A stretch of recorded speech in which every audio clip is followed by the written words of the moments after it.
Bambaşka bir Bitlis oluşmuş, bambaşka bir Bitlis burada meydana gelmiş. Burada emeği geçen belediye başkanlarımıza, milletvekillerimize, bakanlarımıza, parti yöneticilerimize, ilgili bürokratlara ben hepsine huzurlarınıza teşekkür etmek istiyorum. Bu şehir insanıyla, mükemmel doğası ve tarihi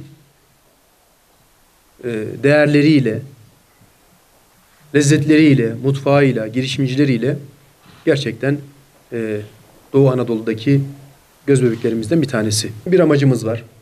Bitlis'in de, bölgenin de, Türkiye'nin de refahını yükseltmek, hayat standartını yükseltmek, insanların daha güzel, daha mutlu bir ülkede yaşamasını temin etmek.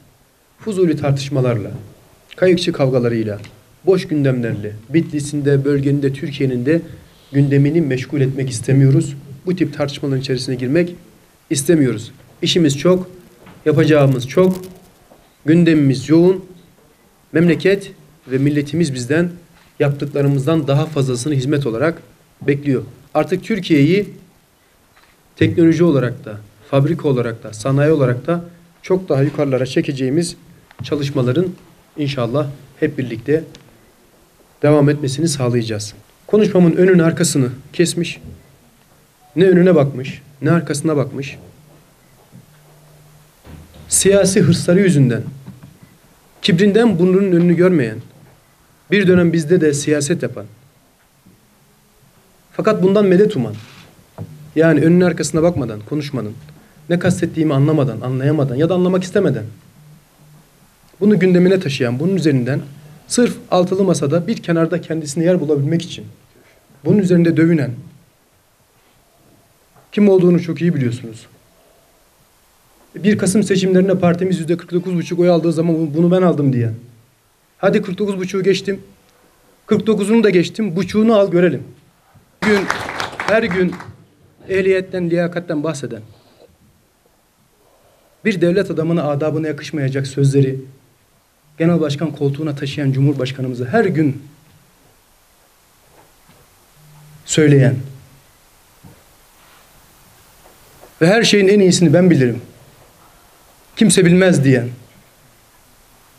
iki sözünden biri ehliyet ve liyakat olan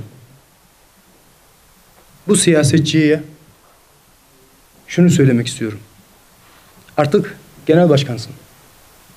Ehliyet ve liyakate göre parti kadrolarını belirledin. Önümüzde seçim var. Hadi dedim, az önce söyledim. 49,5'un 49'unu geçtim. Buçuğunu aldığın zaman ne kadar ehliyeti ve liyakatli olduğunu hep beraber göreceğiz. Şimdi bir grup bizim karşımızda kendilerini muhalefet olarak konumlandıran partiler bir araya geldi. 6 kişi masada, 2 tane de görünmeyen ortak, 8. Belki 9, bilmiyorum artık kaç kişi varsa. Ortak nokta ne? Türkiye'nin gelişimi, Türkiye'yi ileriye taşımayla alakalı, Türkiye'yi müreffeh bir noktaya taşımayla alakalı ortak bir sonuç yok. Herkes farklı düşünüyor. Ortak nokta ne? Herkesin bir derdi var. Recep Tayyip Erdoğan'la. Recep Tayyip Erdoğan gitsin de önemli değil sonu. Tek ortak noktaları o. Buluştukları yer o. Onun haricinde buluştukları bir yer yok. Böyle siyaset olur mu değerli arkadaşlar? Böyle siyaset olur mu? Biz siyaseti böyle yapmadık. Yapmıyoruz, yapmayacağız da. Siyaset memleketi ileriye götürmek için verilen bir uğraştır. Bir gayrettir. Şimdi böyle bir yerden 8'li farklı grubun geldiği bir yerden bir karar nasıl çıkacak değerli arkadaşlar? Biri sağda, biri solda, biri ortada, biri yukarıda, biri aşağıda. Ne çıkar arkadaşlar? Kaos çıkar, başka bir şey çıkmaz. İrade çıkar mı? Çıkmaz.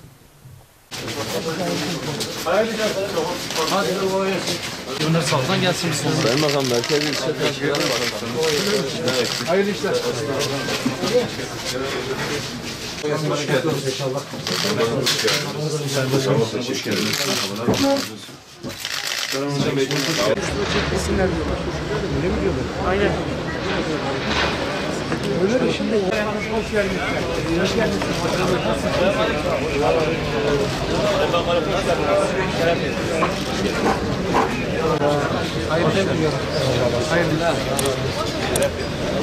Selamünaleyküm.